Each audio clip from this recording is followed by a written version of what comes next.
I like this a lot. If you're the Jaguars, would you trade one straight up for Deshaun Watson? What about if you are the Texans? I know exactly what you're going to say, but I still want to hear you say it.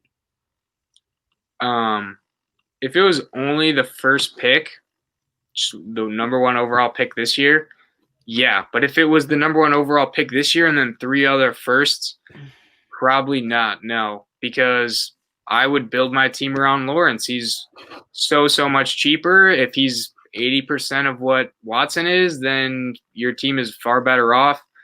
And this dude's also a prospect that's as good as the John Elways, the Peyton Mannings, the Andrew Lucks. So by trade, that means he'll probably somehow end up on the Broncos because, Elway and Manning he'll end up on the Colts too. Those guys all were on the Colts. So no, Elway got drafted by the Colts too. He just said no to them. Yeah, so he'd end up on the Colts eventually because that's just how it goes for those type of prospects. But if it was just the number one overall pick and that was it, then yeah, sure. But if it was the number one and then a bunch of other stuff, then no.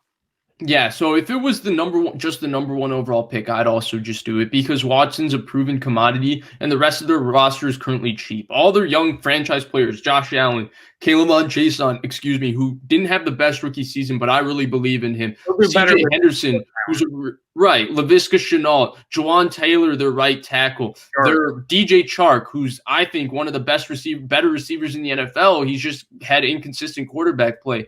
All those things are ready, I think, to be a playoff roster with Deshaun Watson next year. But if it's a little more than that, then heck no. Trevor Lawrence is cheap. He's supposed to be the greatest quarterback prospect since Elway. He's supposed to be that level of prospect. And if you're getting that for 5 years on a young roster with a rookie deal, you have a better chance of winning than 1 year of Deshaun Watson at about $10 to $12 million, and then four extra years of Deshaun Watson at $40 million. So it would have to be, if it was just a number one pick from the Texans angle, absolutely I would do it. Like, even if it's within my division, this is the best possible deal that I'm going to get for Deshaun Watson because I would be able to replace him 1-for-1 right there.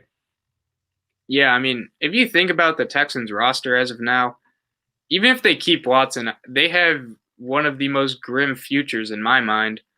I think we've seen over time, like, yes, you should pay your quarterback a lot of money, right? But you also have to surround them. They're not just going to, carry your way, or you'll see what happens to the Packers when they get to the NFC Championship game and Ladarius Gunter's one-on-one with Julio Jones. That's what will happen, and I think we've seen that. You do need more than just one quarterback to actually work, and that's why I think Vish and I are pretty big proponents of when you have a quarterback on a rookie deal that's really good. Like, those are the teams that are able to get to the championship because they have the quarterback solved and then they just fill it out with other talented guys. And yeah, I think the Texans will trade Watson. I think that's kind of certified at this point. Even if they kept him, the best case scenario for them is they are a wild card and then they just get smacked.